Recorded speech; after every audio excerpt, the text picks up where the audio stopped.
Hey everyone, how's it going? Coming to you with another deck tech, this time on Grusilda Monster Masher. Okay, so this was actually requested by one of my viewers. I asked them which deck they wanted to see next. They chose Grusilda, and this deck is a ton of fun. So, this deck came into being whenever I was watching a bunch of modern Dredgevine videos back when Hogak was still legal in Modern, and I thought, they're doing a lot of really fun stuff. They're playing around with the dredge mechanic a lot. They're filling their yard. They're utilizing these Faithless Looting type effects to help fill their yard even more, and then they're just exploding out of nowhere. I would love to do that in Commander. The issue is I already had my own Golgari deck, being my Hapatra deck, and my wife had Nath, so I really didn't want to buy into Golgari again to utilize things like Life from the Loam and Golgari Grave Troll and, you know, possibly Hogak himself. And I did already have Rakdos the Showstopper built, so I wasn't too keen on building a second Rakdos deck, but ultimately I chose to do so because I wanted to use this crazy silver-bordered mess. Now, full disclosure, there is not a single silver-bordered card in the entire 99 of this deck. This is a purely black-bordered deck, a couple white border cards, but it is a black-border legal deck at its core, just with a technically illegal commander at the helm. So if you like this list, you could actually go ahead and cut Grusilda and put something like Chainer, the new Chainer, at the helm of the deck, and replace some of the Persist and Undying cards in the deck with whatever else you'd like to reanimate. That is the second reason behind building the deck, is I was scrolling through Blogatog, and I saw someone ask Mark, if you combine a Persist creature and an Undying creature and you sacrifice it, do they come back onto the battlefield attached to each other? And he answered yes. So, with Grusilda's ability to combine two creatures, if we happen to combine a Persist creature and an Undying creature, we can get an infinite sack loop going on, effectively recreating the Malira type effect without using green. Not nearly as effective as the Malira loops, which is one of the reasons I do view this deck as ultimately very fair, but the same overall idea. So, let's go ahead and get into it. Grusilda is 3, a red and a black, for a 4/4 legendary creature zombie minion. She says, combined, enchanted, and equipped creatures you control have menace, and you can pay 3, a black and a red, and tap her to put 2 creatures from any graveyards onto the battlefield under your control combined into 1 creature.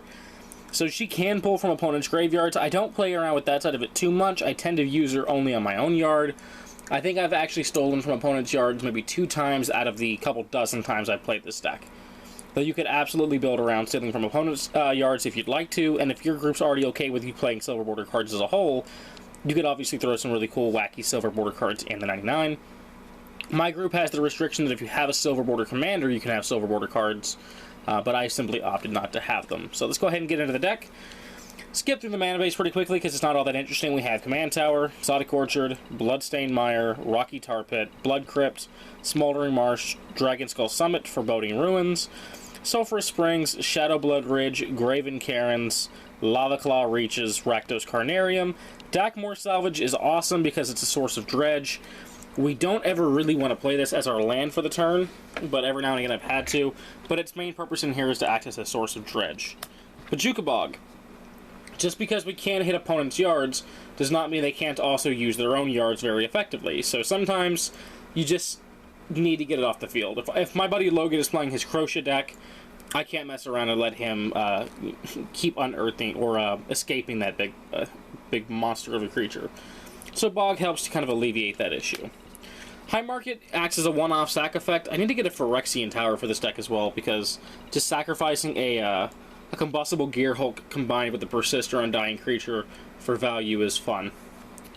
And then basics, let's see, we have 1, 2, 3, 4, 5, 6, 7, 8 mountains. And then we have 1, 2, 3, 4, 5, 6, 7, 8, 9, 10, 11 swamps. That's my mana base. You could easily tweak it and add in you know, the original Badlands and Canyon Slough, which I probably should get a Canyon Slough for the deck.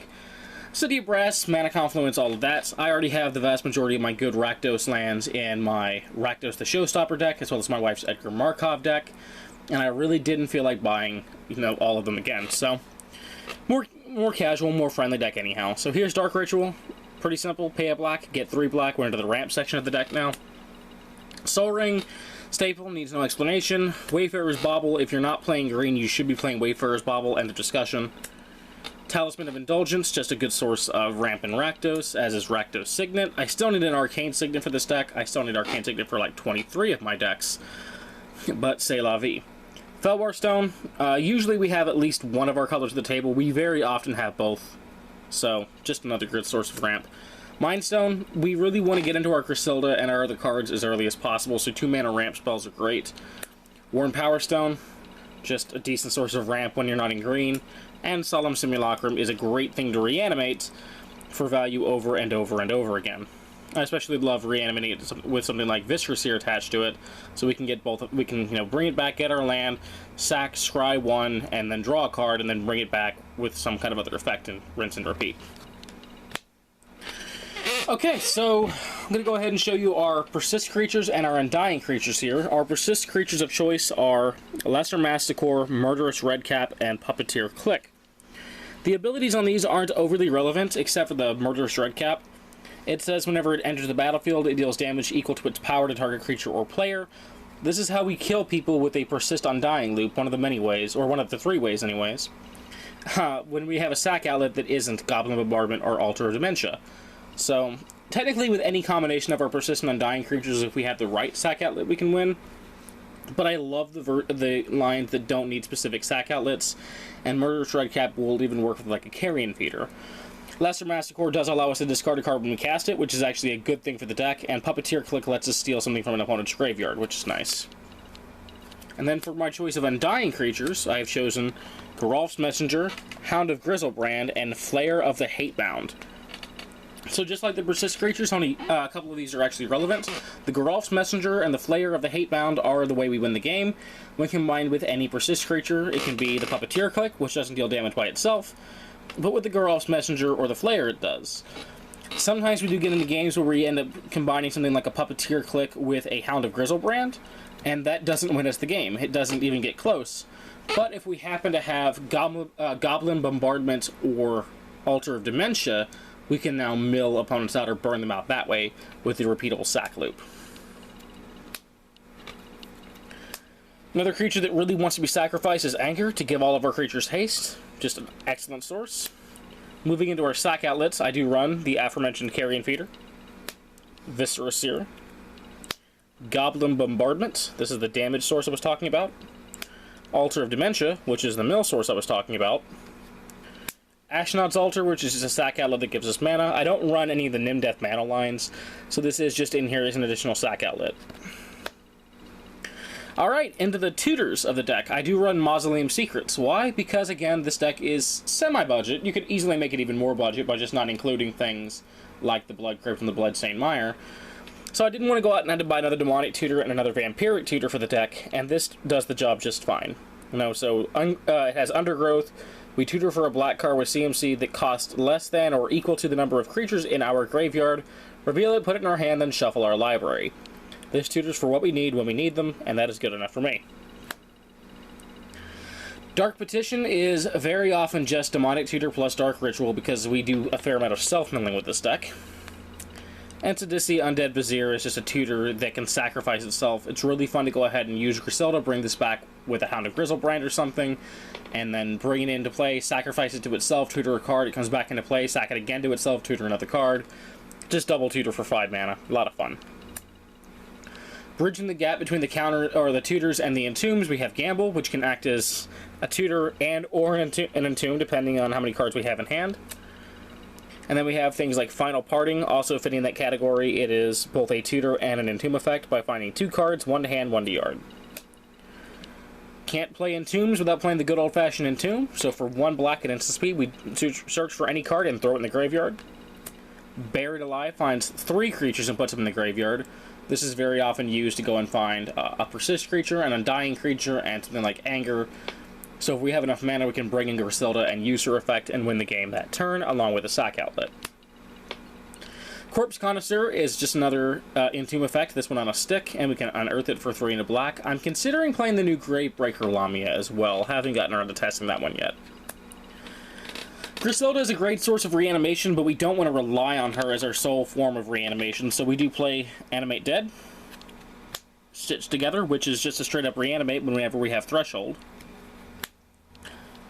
Victimize, which says for 200 black at sorcery speed, we can choose 2 creatures in our graveyard, sack 1 creature, and bring both of the other creatures back to play tapped. And then Phyrexian Delver, which is a reanimate on a stick that only hits things from our own graveyard, which is just fine. Alright, so we have combo lines, we have cool lines. Let's go ahead and get into the cool lines of play. We have things like Direfleet Daredevil, which on ETB lets us cast something from an opponent's graveyard. Dualcaster Mage, which lets us copy our own instants and sorceries, or our opponent's instants and sorceries, doesn't really matter. Fun to bring this back attached to something else with Grusilda. Goblin Dark Dwellers, another way of getting to use spells over and over again, this one from our own graveyard. It does exile the spell, but still perfectly fine by me. Agent of Erebos, as I mentioned earlier, just because we can use opponents' graveyards doesn't mean they can't also use them as well, and sometimes we just have to hit that graveyard. If there's a Marin deck at the table or something, we can't have them going crazy, we need to keep them under control, and Agent of Erebos does a good job at that. Gonti, Lord of Luxury, is just a pet card. I love the card Death. Whenever it first came out, I kind of made fun of it. I said it wasn't a very good card, and I was wrong. I love just reanimating this thing over and over and over again and constantly stealing from the opponent's deck. Kind of fun. Ravenous Chupacabra, just ETBs and destroys a creature an opponent controls. Very, very solid card. Plague Crafter is the only of these effects that I run. I really probably could run Merciless Eviction or Merciless Executioner, as well as Fleshbag Marauder, but I opt to just use the Plague Crafter. Very solid Edict effect. And some more ways to fill our graveyard. We have our draw spells. I believe all of our draw spells in this deck are looting or rummaging type effects. So we have Faithless Looting, needs no explanation. Tormenting Voice, needs no explanation. Thrill of Possibility, if you don't know, is an instant speed Tormenting Voice, which is just awesome. Cathartic Reunion, yet again, needing no explanation, I assume. Rick's Mighty Reveler says when an ETBs, we discard a card, then draw a card, but if its spectacle cost was paid, we discard our entire hand and draw 3. Great way of dumping cards we have in our hand into our graveyard so we can get the combos going, or just the powerful plays going. Seasoned Pyromancer, ETBs, discard 2, draw 2. For each non-land discarded this way, we make a 1/1 elemental. And we can actually pay 3 and double red to exile it from our graveyard to make 2 more 1/1 elementals. I've never used that other ability. He's just ETB, rummage 2, possibly make some tokens, and sacrifice him, reanimate him, do it all over again. Cavalier of Flame is probably the best version of this effect we have in the entire deck. He can give our entire board haste, which is cool, as well as pumping them a little bit. I do appreciate that. But his real strong suit is ETB, discard any number of cards, draw that many cards. He can really fill our graveyard with what we need, because we oftentimes don't want cards in our hands. We don't want our dredgers in our hand, we want them in the graveyard. We don't want our persistent undying creatures in our hand, we want them in the graveyard. And Cavalier allows us to do just that. His other ability is when he dies, he deals X damage to each opponent and each planeswalker they control, where X is the number of land cards in our graveyard. Very often this is going to deal 5, 6, 7 damage to each opponent and their planeswalkers. The planeswalker side, not all that relevant, but it can chip opponents' life totals fairly low and make it really awkward for them to want to swing into the Cavalier. Bedlam Reveler costs 1 less for each instant and sorcery in our graveyard. It has prowess, and when it ETBs, we discard our hand and we draw 3. Yet again, dumping cards from our hand into our graveyard is a solid effect. Combustible Gear Hulk is one of my favorite cards and has been for a very, very long time. So ETB, target opponent chooses one. We either draw 3 cards, or we mill 3 cards, and then they take damage equal to the total CMC of those cards. Either mode is great for us. Magus of the Wheel, we're talking about creatures that help us discard cards and draw cards. There's no better version than the Wheel of Fortune on its stick. Into the dredge effects, we have Shenanigans. This card is a big pain in the ass to any artifact-based deck. A buddy of mine plays a Voltron deck, and whenever he plays against this deck, or my friend's Crochet deck, he just knows that shenanigans are afoot, and especially once we've used him once, or we've milled him and he sees it, he's really scared to start playing out his best equipment. And just being able to pressure the Voltron deck or the artifact decks that way can really keep them off their game plan. Dredge 1 is not a great way to fill our graveyard, but it is a recurring source of removal, and it is technically Dredge. Golgari Thug is excellent. We don't care about its ability, what we care about is its Dredge 4. Stinkweed Imp, we also primarily care about that Dredge 5, however, the Pseudo Death Touch is also a nice rattlesnake to keep opponents away from our battlefield. Stitcher Supplier is excellent. When it ETBs or dies, we mill the top 3 of our library, which is exactly what we want to do. Avatar of Discord is a card you probably don't see in damn near anything in the format. The fact that it's a 5/3 flyer for 3 is kind of cool, but its main purpose is discarding 2 cards when we cast it, or when it ETBs. It helps us fill our graveyard, and we actively want to fill our graveyard, because most of our cards are better there than in our hand. Altar of the Brood is a bit of an annoyance to opponents. There are a lot of graveyard decks in the format, as I mentioned earlier. This can often help those decks, but if you recall, Grusilda can technically steal from opponents' graveyards if you want her to, so I do include this in case I want to use that option. It is scary to mill the Marin player because you very well could help them, or the Crochet player, or the Uro player, but, you know, sometimes you have to take the risk if you want to try to win the game. Swiftfoot Boots needs no explanation. Lightning Greaves needs no explanation. I do run both Pyroblast and Red Elemental Blast in this deck, and I think if you're running Rakdos, Boros, or any other red combination that does not have blue, you should be running them as well, especially since Red's primary draw sources are discarding base draw sources. So if you're in a matchup where there's no blue, no big deal, just discard the Pyroblast or Red Elemental Blast to the Tormenting Voice, Fake the Looting, Cathartic Reunion, whatever type effects, and go on about your day. Being able to blow out a Cyclonic Rift for 1 mana, though, is outstanding. Terminate, just kill a creature, nice and simple. Chaos Warp helps us remove problematic permanents of any kind, mainly used against enchantments and land. Curtain's Call is for 6 mana to destroy 2 creatures, but it has Undaunted, so it really only costs 3 mana to kill 2 creatures. Blasphemous Act is the only board wipe I play in this deck because I like to live things dangerously and not have answers. And that is my entire Grusilda deck. Is this the most effective way to build Grusilda Monster Masher? Probably not. But I do have a blast playing this deck. It is a ton of fun to pilot. And it does create really awkward situations for opponents because they don't want to fill their own graveyard if they know that you have Grusilda on board and can just steal their things. Again, if your playgroup does not allow you to play with silver border cards whatsoever, you can take this exact same list, remove the Persist and Undying creature lines, and simply add in a Chainer at the helm of the deck, and replace those 6 slots with 6 other cool effects that, or cool cards that have awesome effects when they enter the battlefield, when they die, etc. So it's very easy to build a true black border version of this deck that is tournament legal, if you wanted to. So, that is my Grusilda Monster Masher Commander deck. Ton of fun. I hope you guys enjoyed the video, and I would love to hear what you guys want to see next. I have tons of decks. I'm currently in the process of tuning up an Uro Titan of Nature's Wrath deck. My wife is building Sliver Overlord right now, so that's a lot of fun. I mean, I have a lot of cool stuff coming and plenty of decks I haven't teched yet, so definitely look forward to more videos. I might make a collection update sometime, and once I do, I would love to see comments down in the comment section below on which decks from that video you would like to see teched. But until next time, peace, and take care. I'll see you next time.